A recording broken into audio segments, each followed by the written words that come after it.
شروع اللہ کے نام سے جو بڑا مہربان نہایت رحم والا ہے۔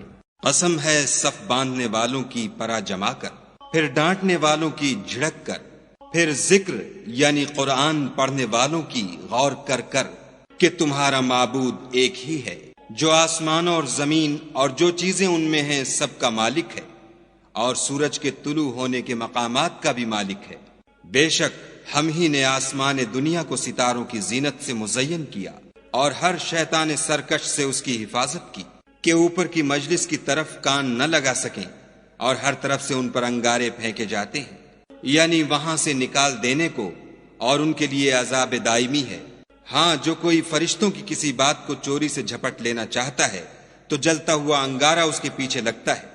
تو ان سے پوچھو کہ ان کا بنانا مشکل ہے یا جتنی خلقت ہم نے بنائی ہے ان کا، انہیں ہم نے چپکتے گارے سے بنایا ہے۔ ہاں، تم تو تعجب کرتے ہو اور یہ تمسخر کرتے ہیں، اور جب ان کو نصیحت دی جاتی ہے تو نصیحت قبول نہیں کرتے، اور جب کوئی نشانی دیکھتے ہیں تو ٹھٹھے کرتے ہیں اور کہتے ہیں کہ یہ تو صریح جادو ہے۔ بھلا جب ہم مر گئے اور مٹی اور ہڈیاں ہو گئے تو کیا پھر اٹھائے جائیں گے؟ اور کیا ہمارے باپ دادا بھی جو پہلے ہو گزرے ہیں؟ کہہ دو کہ ہاں، اور تم ذلیل ہوگے۔ وہ تو ایک زور کی آواز ہوگی اور یہ اس وقت دیکھنے لگیں گے اور کہیں گے ہائے شامت، یہی جزا کا دن ہے۔ کہا جائے گا کہ ہاں، فیصلے کا دن جس کو تم جھوٹ سمجھتے تھے یہی ہے۔ جو لوگ ظلم کرتے تھے ان کو اور ان کے ہم جنسوں کو اور جن کو وہ پوجا کرتے تھے سب کو جمع کر لو، یعنی جن کو خدا کے سوا پوجا کرتے تھے، پھر ان کو جہنم کے رستے پر چلا دو اور ان کو ٹھہرائے رکھو کہ ان سے کچھ پوچھنا ہے۔ تم کو کیا ہوا کہ ایک دوسرے کی مدد نہیں کرتے؟ بلکہ آج تو وہ فرما بردار ہیں اور ایک دوسرے کی طرف رخ کر کے سوال و جواب کریں گے۔ کہیں گے کیا تم ہی ہمارے پاس دائیں اور بائیں سے آتے تھے؟ وہ کہیں گے بلکہ تم ہی ایمان لانے والے نہ تھے، اور ہمارا تم پر کچھ زور نہ تھا بلکہ تم سرکش لوگ تھے۔ سو ہمارے بارے میں ہمارے پروردگار کی بات پوری ہو گئی، اب ہم مزے چکھیں گے۔ ہم نے تم کو بھی گمراہ کیا اور ہم خود بھی گمراہ تھے، پس وہ اس روز عذاب میں ایک دوسرے کے شریک ہوں گے۔ ہم گناہ گاروں کے ساتھ ایسا ہی کیا کرتے ہیں۔ ان کا یہ حال تھا کہ جب ان سے کہا جاتا تھا کہ خدا کے سوا کوئی معبود نہیں تو غرور کرتے تھے اور کہتے تھے کہ بھلا ہم ایک دیوانے شاعر کے کہنے سے کہیں اپنے معبودوں کو چھوڑ دینے والے ہیں؟ نہیں، بلکہ وہ حق لے کر آئے ہیں اور پہلے پیغمبروں کو سچا کہتے ہیں۔ بے شک تم تکلیف دینے والے عذاب کا مزہ چکھنے والے ہو، اور تم کو بدلہ ویسا ہی ملے گا جیسے تم کام کرتے تھے، مگر جو خدا کے بندگان خاص ہیں یہی لوگ ہیں جن کے لیے روزی مقرر ہے، یعنی میوے، اور ان کا اعزاز کیا جائے گا۔ نعمت کے باغوں میں ایک دوسرے کے سامنے تختوں پر بیٹھے ہوں گے، شراب لطیف کے جام کا ان میں دور چل رہا ہوگا، جو رنگ کی سفید اور پینے والوں کے لیے سراسر لذت ہوگی، نہ اس سے درد سر ہو اور نہ وہ اس سے متوالے ہوں۔ اور ان کے پاس عورتیں ہوں گی جو نگاہیں نیچی رکھتی ہوں گی اور آنکھیں بڑی بڑی، گویا وہ محفوظ انڈے ہیں۔ پھر وہ ایک دوسرے کی طرف رک کر کے سوال و جواب کریں گے۔ ایک کہنے والا ان میں سے کہے گا کہ میرا ایک ہم نشین تھا جو کہتا تھا کہ بھلا تم بھی ایسی باتوں کے باور کرانے والوں میں ہو؟ بھلا جب ہم مر گئے اور مٹی اور ہڈیاں ہو گئے تو کیا ہم کو بدلہ ملے گا؟ پھر کہے گا کہ بھلا تم اسے جھانک کر دیکھنا چاہتے ہو؟ اتنے میں وہ خود جھانکے گا تو اس کو وسط دوزخ میں دیکھے گا، کہے گا کہ خدا کی قسم تو مجھے ہلاک ہی کر چکا تھا، اور اگر میرے پروردگار کی مہربانی نہ ہوتی تو میں بھی ان میں ہوتا جو عذاب میں حاضر کیے گئے ہیں۔ کیا یہ نہیں کہ ہم آئندہ کبھی مرنے کے نہیں؟ ہاں، جو پہلی بار مرنا تھا سو مر چکے، اور ہمیں عذاب بھی نہیں ہونے کا۔ بے شک یہ بڑی کامیابی ہے۔ ایسی ہی نعمتوں کے لیے عمل کرنے والوں کو عمل کرنے چاہیے۔ بھلا یہ مہمانی اچھی ہے یا تھوہر کا درخت؟ ہم نے اس کو ظالموں کے لیے عذاب بنا رکھا ہے۔ وہ ایک درخت ہے کہ جہنم کے اسفل میں اگے گا، اس کے خوشے ایسے ہوں گے جیسے شیطانوں کے سر، سو وہ اسی میں سے کھائیں گے اور اسی سے پیٹ بھریں گے۔ پھر اس کھانے کے ساتھ ان کو گرم پانی ملا کر دیا جائے گا، پھر ان کو دوزخ کی طرف لوٹایا جائے گا۔ انہوں نے اپنے باپ دادا کو گمراہ ہی پایا، سو وہ انہی کے پیچھے دوڑے چلے جاتے ہیں، اور ان سے پیشتر بہت سے پہلے لوگ بھی گمراہ ہو گئے تھے، اور ہم نے ان میں متنبع کرنے والے بھیجے، سو دیکھ لو جن کو متنبع کیا گیا تھا ان کا انجام کیسا ہوا۔ ہاں، خدا کے بندگان خاص کا انجام بہت اچھا ہوا۔ اور ہم کو نوح نے پکارا سو دیکھ لو کہ ہم دعا کو کیسے اچھے قبول کرنے والے ہیں، اور ہم نے ان کو اور ان کے گھر والوں کو بڑی مصیبت سے نجات دی، اور ان کی اولاد کو ایسا کیا کہ وہی باقی رہ گئے، اور پیچھے آنے والوں میں ان کا ذکر جمیل باقی چھوڑ دیا، یعنی تمام جہان میں کہ نوح پر سلام۔ نیکوکاروں کو ہم ایسا ہی بدلہ دیا کرتے ہیں، بے شک وہ ہمارے مومن بندوں میں سے تھے۔ پھر ہم نے دوسروں کو ڈبو دیا، اور انہی کے پیرووں میں ابراہیم تھے، جب وہ اپنے پروردگار کے پاس عیب سے پاک دل لے کر آئے، جب انہوں نے اپنے باپ سے اور اپنی قوم سے کہا کہ تم کن چیزوں کو پوچھتے ہو، کیوں جھوٹ بنا کر خدا کے سوا اور معبودوں کے طالب ہو؟ بھلا پروردگار عالم کے بارے میں تمہارا کیا خیال ہے؟ تب انہوں نے ستاروں کی طرف ایک نظر کی اور کہا میں تو بیمار ہوں، تب وہ ان سے پیٹھ پھیر کر لوٹ گئے۔ پھر ابراہیم ان کے معبودوں کی طرف متوجہ ہوئے اور کہنے لگے کہ تم کھاتے کیوں نہیں؟ تمہیں کیا ہوا ہے؟ تم بولتے نہیں؟ پھر ان کو داہنے ہاتھ سے مارنا اور توڑنا شروع کیا، تو وہ لوگ ان کے پاس دوڑے ہوئے آئے۔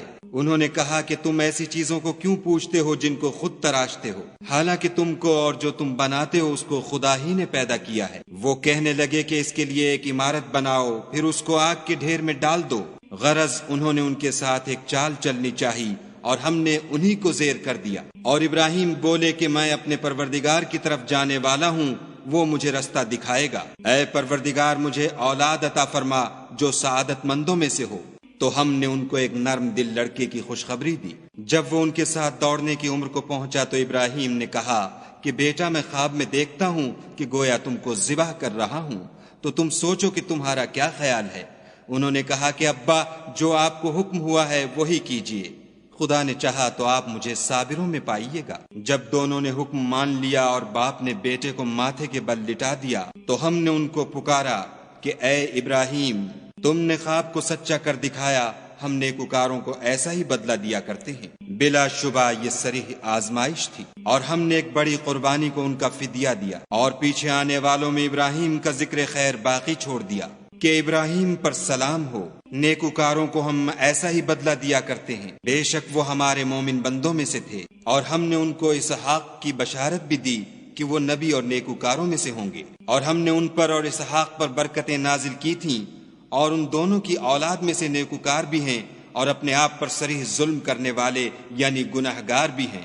اور ہم نے موسیٰ اور ہارون پر بھی احسان کیے، اور ان کو اور ان کی قوم کو مصیبت عظیمہ سے نجات بخشی، اور ان کی مدد کی تو وہ غالب ہو گئے، اور ان دونوں کو کتاب واضح المطالب عنایت کی، اور ان کو سیدھا رستہ دکھایا، اور پیچھے آنے والوں میں ان کا ذکر خیر باقی چھوڑ دیا کہ موسیٰ اور ہارون پر سلام، بے شک ہم نیکوکاروں کو ایسا ہی بدلہ دیا کرتے ہیں۔ وہ دونوں ہمارے مومن بندوں میں سے تھے، اور الیاس بھی پیغمبروں میں سے تھے۔ جب انہوں نے اپنی قوم سے کہا کہ تم ڈرتے کیوں نہیں؟ کیا تم بال کو پکارتے اور اسے پوچھتے ہو، اور سب سے بہتر پیدا کرنے والے کو چھوڑے دیتے ہو، یعنی خدا کو جو تمہارا اور تمہارے اگلے باپ دادا کا پروردگار ہے؟ تو ان لوگوں نے ان کو جھٹلا دیا، سو وہ دوزخ میں حاضر کیے جائیں گے۔ ہاں خدا کے بندگان خاص مبتلا عذاب نہیں ہوں گے۔ اور ان کا ذکر خیر پچھلوں میں باقی چھوڑ دیا کہ الیاسین پر سلام، ہم نیک لوگوں کو ایسا ہی بدلہ دیتے ہیں، بے شک وہ ہمارے مومن بندوں میں سے تھے۔ اور لوط بھی پیغمبروں میں سے تھے، جب ہم نے ان کو اور ان کے گھر والوں کو سب کو عذاب سے نجات دی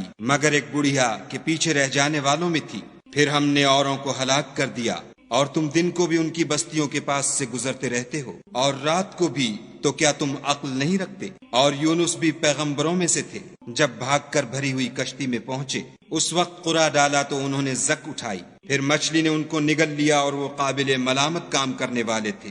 پھر اگر وہ خدا کی پاکی بیان نہ کرتے تو اس روز تک کہ لوگ دوبارہ زندہ کیے جائیں گے اسی کے پیٹ میں رہتے۔ پھر ہم نے ان کو جبکہ وہ بیمار تھے فراخ میدان میں ڈال دیا، اور ان پر کدو کا درخت اگایا، اور ان کو لاکھ یا اس سے زیادہ لوگوں کی طرف پیغمبر بنا کر بھیجا، تو وہ ایمان لے آئے، سو ہم بھی ان کو دنیا میں ایک وقت مقرر تک فائدے دیتے رہے۔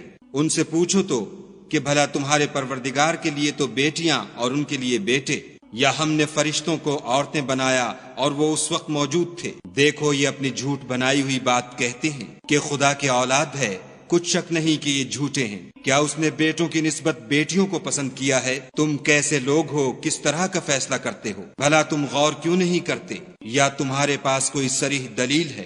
اگر تم سچے ہو تو اپنی کتاب پیش کرو۔ اور انہوں نے خدا میں اور جنوں میں رشتہ مقرر کیا، حالانکہ جنات جانتے ہیں کہ وہ خدا کے سامنے حاضر کیے جائیں گے۔ یہ جو کچھ بیان کرتے ہیں خدا اس سے پاک ہے، مگر خدا کے بندگان خالص مبتلا عذاب نہیں ہوں گے۔ سو تم اور جن کو تم پوجتے ہو خدا کے خلاف بہکا نہیں سکتے مگر اس کو جو جہنم میں جانے والا ہے۔ اور فرشتے کہتے ہیں کہ ہم میں سے ہر ایک کا ایک مقام مقرر ہے، اور ہم صف باندھے رہتے ہیں اور خدا پاک ذات کا ذکر کرتے رہتے ہیں۔ اور یہ لوگ کہا کرتے تھے کہ اگر ہمارے پاس اگلوں کی کوئی نصیحت کی کتاب ہوتی تو ہم خدا کے خالص بندے ہوتے، لیکن اب اس سے کفر کرتے ہیں، سو ان قریب ان کو اس کا نتیجہ معلوم ہو جائے گا۔ اور اپنے پیغام پہنچانے والے بندوں سے ہمارا وعدہ ہو چکا ہے کہ وہی مظفر و منصور ہیں، اور ہمارا لشکر غالب رہے گا۔ تو ایک وقت تک ان سے اعراض کیے رہو اور انہیں دیکھتے رہو، یہ بھی ان قریب کفر کا انجام دیکھ لیں گے۔ کیا یہ ہمارے عذاب کے لیے جلدی کر رہے ہیں؟ مگر جب وہ ان کے میدان میں آ اترے گا تو جن کو ڈر سنایا گیا تھا ان کے لیے برا دن ہوگا۔ اور ایک وقت تک ان سے منہ پھیرے رہو اور دیکھتے رہو، یہ بھی ان قریب نتیجہ دیکھ لیں گے۔ یہ جو کچھ بیان کرتے ہیں تمہارا پروردگار جو صاحب عزت ہے اس سے پاک ہے، اور پیغمبروں پر سلام۔ سب طرح کی تعریف خدائے رب العالمین کو سزاوار ہے۔